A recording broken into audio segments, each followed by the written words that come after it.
날마다 솟는 샘물과 함께하는 오늘의 큐티 시간입니다.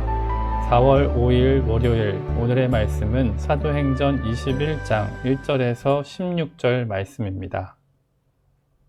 우리가 그들을 작별하고 배를 타고 바로 곳으로 가서 이튿날 로도에 이르러 거기서부터 바다라로 가서 베니게로 건너가는 배를 만나서 타고 가다가 그브로를 바라보고 이를 왼편에 두고 수리아로 항해하여 두로에서 상륙하니 거기서 배의 짐을 풀려 함이러라. 제자들을 찾아 거기서 이레를 머물더니 그 제자들이 성령의 감동으로 바울더러 예루살렘에 들어가지 말라 하더라. 이 여러 날을 지낸 후 우리가 떠나갈새 그들이 다 그 처자와 함께 성문 밖까지 전송하거늘 우리가 바닷가에서 무릎을 꿇어 기도하고 서로 작별한 후 우리는 배에 오르고 그들은 집으로 돌아가니라. 두로를 떠나 항해를 다 마치고 돌레마이에 이르러 형제들에게 안부를 묻고 그들과 함께 하루를 있다가 이튿날 떠나 가이사라에 이르러 7 집사 중 하나인 전도자 빌립의 집에 들어가서 머무르니라. 그에게 딸 넷이 있으니 처녀로 예언하는 자라. 여러 날 머물러 있더니 아가보라 하는 한 선지자가 유대로부터 내려와 우리에게 와서 바울의 띠를 가져다가 자기 수족을 잡아매고 말하기를 성령이 말씀하시되 예루살렘에서 유대인들이 이같이 이 띠 임자를 결박하여 이방인의 손에 넘겨주리라. 우리가 그 말을 듣고 그곳 사람들과 더불어 바울에게 예루살렘으로 올라가지 말라 권하니 바울이 대답하되 여러분이 어찌하여 울어 내 마음을 상하게 하느냐.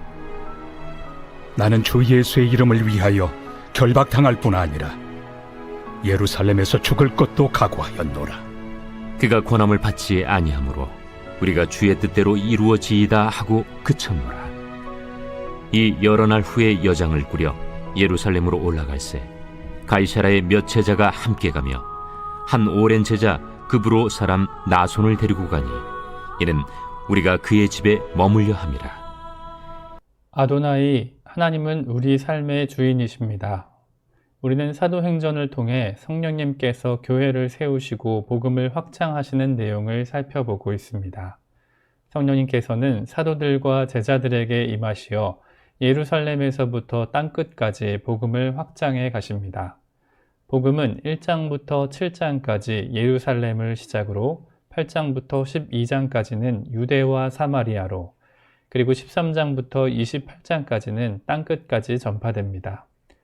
오늘 본문은 3차 전도 여행을 마무리하는 이야기이며 내일 본문부터는 로마 여행과 관련된 내용이 전개될 예정입니다. 성경 속에는 종종 아버지 뜻대로, 주님 뜻대로 이루어질 것이라는 표현이 나옵니다. 그런데 문제는 우리가 주님의 뜻이 무엇인지 알지 못할 때가 많다는 사실입니다. 예수님께서도 이 땅에서 사역하실 때 아버지의 뜻을 알기 어려운 것처럼 말씀하신 적이 있습니다. 마지막 날에 관해 말씀하시며 그러나 그날과 그때는 아무도 모르나니 하늘의 천사들도 아들도 모르고 오직 아버지만 아시느니라 라고 말씀하신 것을 우리는 잘 알고 있습니다. 그렇습니다. 우리는 솔직히 주님의 뜻이 무엇인지 알지 못할 때가 많습니다.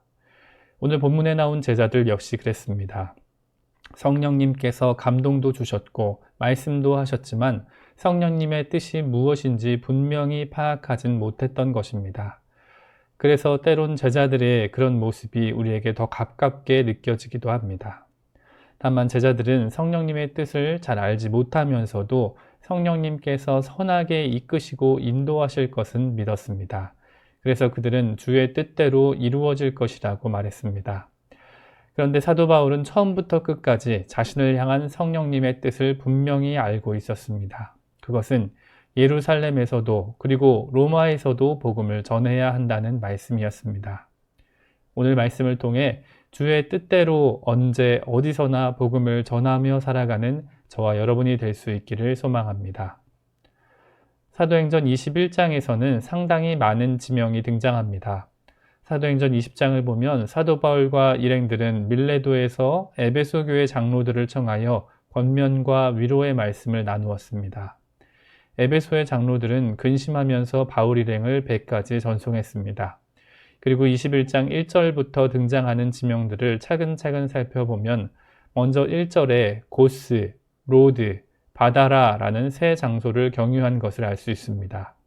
그리고 2절과 3절을 보면 베니게, 구브로, 수리아라는 지명도 등장하는데 이 지역들은 바울 일행이 경유한 지역이 아닙니다. 다만 3절의 두로, 7절의 돌레마이, 그리고 8절의 가이사랴는 바울이 경유했던 지역들 이름입니다. 앞서 사도행전 20장 16절을 보면 바울은 될 수 있는 대로 오순절 안에 예루살렘에 이르려고 급히 가려 했던 것을 알 수 있습니다. 그런데 오늘 본문에 등장한 지역들 중 두로에서 일주일, 그리고 돌레마이에서 하루, 또 가이사랴에서는 상당히 여러 날을 머무르며 여유 있는 듯한 모습을 보입니다. 이를 통해 아마 1절부터 3절까지 나타난 바울 일행의 여정이 상당히 순조롭고 빠르게 진행되었다는 것을 예상해 볼 수 있습니다. 바울 일행은 성령님의 이끄심 가운데 산이 많고 풍부한 포도주가 특산물인 코스 섬도, 많은 유대인들이 거주하고 장미의 섬이라 불린 로데 섬도, 또 훌륭한 연안 도시이자 부유한 항구 도시인 바다라도 빠르게 경유하며 지나갈 수 있었습니다. 그리고 그들은 배를 타고 출발하여 구브로 섬에 정박하지 않은 채 순조롭게 두로까지 항해할 수 있었던 것입니다. 성령님께서는 바울이 적절한 시기에 맞춰 필요한 사람들을 만나고 예정된 장소에 도착할 수 있도록 보이지 않게 선한 손으로 인도하고 계셨습니다. 바울 일행이 두로에 일주일 동안이나 정박한 것을 보면 아마 배는 두로에서 상당히 많은 짐을 내리고 싣는 작업을 한 것 같습니다. 그래서 그들은 기다리는 동안 두로 지역에 있는 제자들의 집을 찾아가서 그곳에 머물게 됩니다. 그때 두로에 있는 제자들은 성령의 감동으로 장차 바울이 예루살렘에서 겪게 될 환난과 고난을 깨닫게 되었습니다. 그로 인해 그들은 바울더러 예루살렘에 들어가지 말라고 말합니다. 우리가 본문을 표면적으로 이해하면 동일한 성령님께서 각 사람에게 서로 상반되는 말씀을 하신다고 오해할 수도 있습니다. 바울에게는 예루살렘에 들어가라고 말씀하시고 나머지 제자들에게는 들어가지 말게 하라고 말씀하셨다고 말입니다. 하지만 성령님께서는 사도 바울과 두로의 제자들 모두에게 동일한 말씀을 하셨습니다. 그것은 바울이 예루살렘에서 결박과 환난을 당할 것이라는 말씀이었습니다. 앞서 사도행전 20장 22절과 23절을 보면 바울 역시 이를 분명히 설명합니다. 예루살렘에서 결박과 환난이 기다리는 것을 알고 있지만 자신이 성령에 매여 예루살렘으로 가고 있다고 말입니다. 또 바울이 가이사랴에 이르러 전도자 빌립에 들어갔을 때 찾아온 아가보라는 선지자 역시 바울이 결박을 당하여 이방인의 손에 넘겨지는 것이 성령님의 말씀이라고 이야기합니다. 참고로 저번에도 말씀드렸다시피 개역 한글과 개역 개정 성경은 한자어가 번역된 성경을 따라 본문의 빌립을 집사라고 기록하고 있지만 헬라어 원문에는 집사라는 단어가 기록되어 있지 않습니다. 물론 NIV, NASB, ESV, YLT, NKJV 등 많은 영어 역본이나 우리나라 말로 세번역, 우리말, 한글 킹 성경 역시 헬라어 원문을 따라 8절에 없는 집사라는 단어는 빼고 7인 중에 하나인 전도자 빌립으로 번역하고 있습니다. 아가보는 사도행전 11장에서 천하에 큰 흉년이 들 것이라고 예언했던 인물이기도 합니다. 그런 그가 이번에는 바울을 직접 찾아와서 구약시대의 이사야나 예레미야가 자신의 몸을 이용해 상징 언어로 예언했듯이 바울의 띠를 가져다가 자신의 손과 발을 묶은 채 바울이 겪을 고난을 예언했던 것입니다.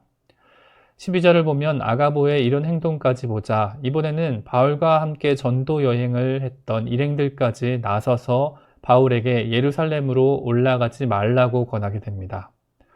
바울은 자신의 동역자들이 눈물까지 보이며 권면하자 상당히 속상한 마음이 들었던 것 같습니다.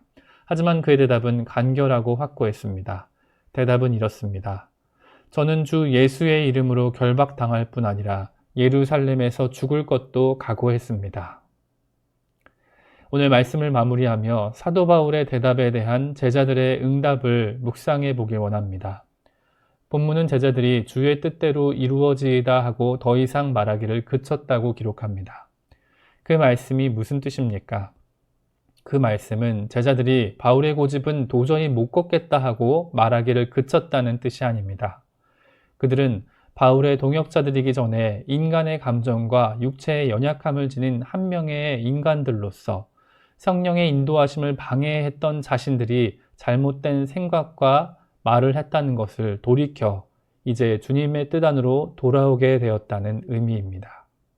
우리는 예수님께서 가르쳐 주신 기도 가운데 뜻이 하늘에서 이루어진 것 같이 땅에서도 이루어지이다라는 구절을 잘 알고 있습니다. 또 십자가를 앞두신 예수님의 기도 가운데 아버지여, 만일 아버지의 뜻이거든 이 잔을 내게서 옮기시옵소서. 그러나 내 원대로 마시옵고 아버지의 원대로 되기를 원하나이다 라는 기도 역시 잘 알고 있습니다. 바울 일행은 어쩌면 예수님을 따르는 길 가운데 고난과 환난은 피하는 것이 당연하다고 생각했을지 모릅니다. 예수님을 믿으면 행복하고 잘 살고 평안해야 한다고 생각했을지도 모릅니다. 하지만 바울은 예수님을 따르는 길이 결코 육신의 만족과 안위를 위한 길이 아님을 알고도 그 길을 걷고 있었던 것입니다. 오직 주께 받은 전도의 사명을 감당하기 위해서 말입니다. 다른 때가 아니라 지금, 다른 곳이 아니라 바로 예루살렘에서도 복음을 전해야 한다는 사명 말입니다. 제자들은 주의 뜻대로 이루어지다라고 고백하며 이제 자신들도 예수 그리스도를 따라 복음의 사명을 감당하겠다고 다시 한번 다짐한 것입니다. 오늘 우리는 우리를 향한 주님의 뜻을 무엇이라고 생각하며 살아가고 있습니까? 가족의 건강과 물질적 축복 혹은 더 좋은 집과 차를 타는 것이 정말 예수님의 뜻이라고 자신 있게 말할 수 있겠습니까?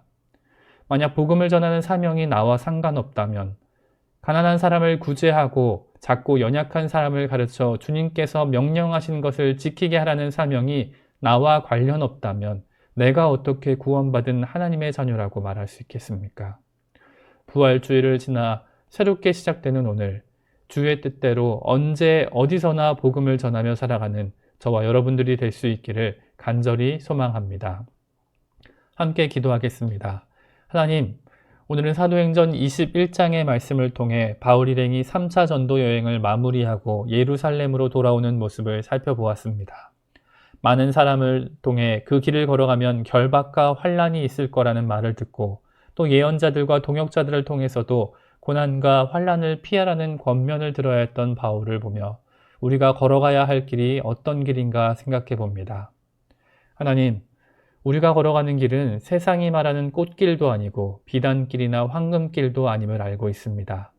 사실 우린 그 길이 좁은 길이고 험난한 길이며 가시밭과 고통의 길임을 잘 알고 있었습니다. 하지만 예수님이 걸어가신 그 길을 오늘까지 우리가 외면하며 살아오진 않았습니까?